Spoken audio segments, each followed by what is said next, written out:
सोने के सिक्कों की बरसात। यह कहानी फकीर दास नाम के एक कंजूस की है। उसके पास कई एकड़ जमीन थी। खेती करने के लिए फकीर दास ने कई मजदूरों को रखा हुआ था। वह साहूकारी भी करता था। लोगों को कर्ज देकर फकीर दास उनसे मोटा ब्याज ऐंठता था। उसकी कंजूसी ने भी धन जोड़ने में उसकी काफी मदद की। इस तरह वह गांव का सबसे धनी व्यक्ति बन गया। फकीर दास के लिए सिक्कों की खनखनाहट दुनिया की सबसे मधुर आवाज थी। रात में वह अपने बिस्तर पर काले रंग का एक संदूक लेकर बैठता, जिसमें वह अपनी दिन भर की कमाई रखता था। सोने से पहले सारे धन की गिनती करे बिना तो उसे नींद ही नहीं आती थी। फकीर दास के यहाँ एक मजदूर काम करता था। उसका नाम था सुखिया। उसका परिवार फकीर दास से मिलने वाली रोज की मजदूरी पर ही अपना पेट भरता था।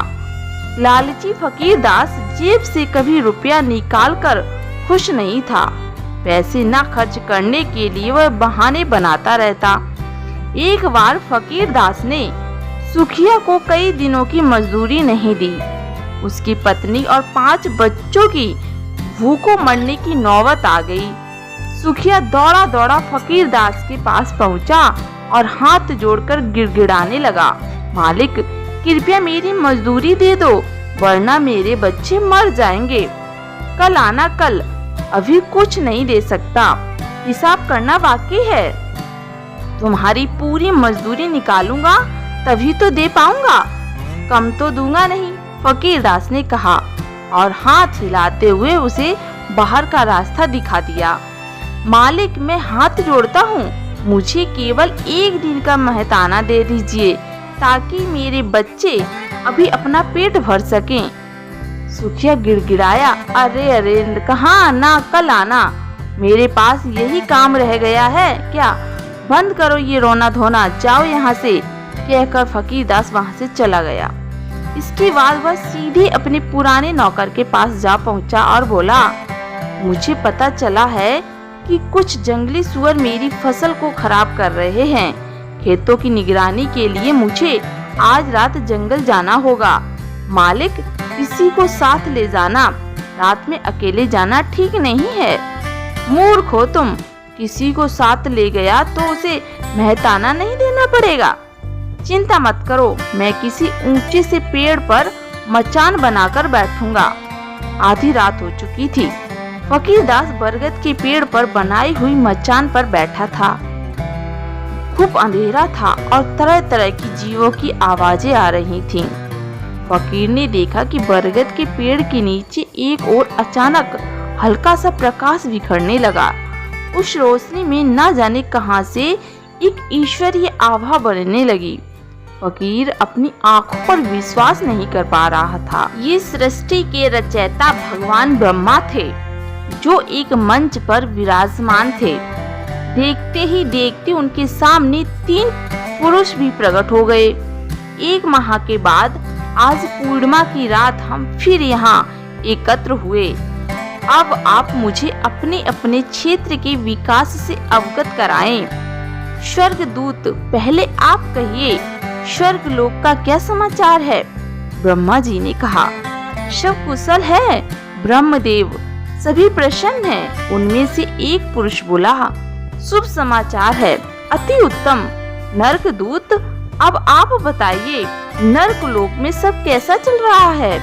ब्रह्मा जी ने वहीं बैठे दूसरे पुरुष से पूछा, कुछ विशेष नहीं है ब्रह्मदेव, नरकवासी अपने पापों का प्रायश्चित कर जल्द से जल्द वहां से छुटकारा पाने की प्रतीक्षा कर रहे हैं। इसके बाद ब्रह्मदेव ने तीसरे पुरुष की ओर देखा और बोले, आप बताइए पृथ्वी दूत, पृथ्वी पर क्या हो रहा है? हे देव, पृथ्वी के अधिकांश भागों पर लोग आनंदमय जीवन व्यतीत कर रहे हैं। बस नजदीक के गांव में एक गंभीर समस्या खड़ी है। वह गांव फकीर दास नाम के एक निर्दयी व्यक्ति के दुर्व्यवहार और कुकर्म से प्रताड़ित है। अब उसके यहाँ काम करने वाले मजदूर सुखिया को ही ले लीजिए। 1 सप्ताह हो चुका, लालची फकीर ने अब तक सुखिया को उसका मेहताना नहीं दिया। उसका परिवार भूख से तड़प रहा है। पृथ्वी दूत, यह तो बहुत दुखद है। तुम यह थैला लो, इसमें सोने के सिक्के भरे हैं। कल रात को इन सिक्कों को सुखिया की झोपड़ी की छत से वर्षा देना। ये सिक्के उन निर्धन श्रमिकों की हर जरूरत को पूरा करेंगे। इन शब्दों के साथ ब्रह्मदेव ने पृथ्वी दूत को एक थैला थमा दिया। कुछ ही पलों में सब अंतर्ध्यान हो गए और वहीं अंधेरा छा गया। फकीर दास घर की ओर दौड़ पड़ा। सुबह सुबह उसने सुखिया को बुलवा भेजा। सुखिया, मुझे क्षमा करो, कल मैंने तुम्हारी एक ना सुनी। ये लो अपना 7 दिन का पारिश्रमिक। अच्छा, तुमसे एक आग्रह करना है। आग्रह नहीं, आप आदेश कीजिए मालिक, सुखिया ने कहा। फकीर दास के आचरण में अचानक आए इस बदलाव से वह हैरान था। सालों बीत गए इस आलीशान घर में रहते। इस ऐशो आराम से अब मन भर चुका है। मैंने तय किया है कि अब मैं साधारण जीवन व्यतीत करूंगा। पूजा पाठ को अपनी जीवन शैली का हिस्सा बनाऊंगा। एक काम करो, तुम मेरे घर में रहो और मैं तुम्हारी झोपड़ी को अपना घर बना लेता हूँ। लेकिन मालिक, एक गरीब की झोपड़ी में आप कैसे रह पाएंगे? मेरी चिंता मत करो भाई, प्रभु नाम भजूंगा और रह लूंगा। मूक खड़ा सुखिया मालिक से कुछ न कह सका। कुछ ही देर में फकीर दास सुखिया के घर पहुंच गया और सुखिया अपने परिवार को लेकर फकीर दास के शानदार मकान में। फकीर दास बड़ी बेसब्री से रात का इंतजार करने लगा। पृथ्वी दूत की प्रतीक्षा किए बिना ही फकीर दास झोपड़ी की छत पर चढ़ गया और उसने छप्पर में एक बड़ा सा छेद कर दिया। अब पृथ्वी दूत को सिक्के गिराने में परेशानी नहीं होगी, उसने सोचा। समय बीतता गया, सुबह हो गई, लेकिन ब्रह्मा जी के दूत या सोने के सिक्के की कोई खबर नहीं थी। पृथ्वी दूत व्यस्त होंगे। सभी धरतीवासियों का दायित्व सिर्फ उन पर जो है। हो सकता है सुखिया के लिए वह समय न निकाल पाए हो, फकीर ने सोचा। फकीर दास हर रात पृथ्वी दूत का इंतजार करने लगा। उसे उम्मीद थी कि झोपड़ी में एक न एक दिन सोने के सिक्कों की बरसात जरूर होगी और वह सबसे धनवान बनेगा। ऐसा करते करते अगली पूर्णिमा आ गई। देवताओं की बातचीत सुनने फकीर दास दोबारा जाकर मचान पर बैठ गया। आखिर पृथ्वी दूत ने ब्रह्मा जी के निर्देशों का पालन क्यों नहीं किया? आधी रात के बाद ब्रह्मा जी तीनों दूतों के साथ प्रकट हुए। स्वर्ग और नरक की जानकारी लेने के बाद ब्रह्मा जी ने पृथ्वी दूत से पूछा, पृथ्वी दूत, क्या तुमने सुखिया के घर सोने के सिक्के पहुंचा दिए? क्षमा कीजिए ब्रह्मदेव, आपके आदेश का पालन करने के लिए मैं कई बार सुखिया की झोपड़ी पर गया, लेकिन मैंने जब भी नीचे झांका तो मैंने देखा कि वहाँ सुखिया नहीं, फकीर दास बैठा है और वह ऊपर ही नजर गड़ाए हुए है। मैं अदृश्य था, इसलिए उसे दिखाई नहीं दिया। सुखिया की झोपड़ी में फकीर दास तो सुखिया कहाँ है? ब्रह्मा जी ने पूछा।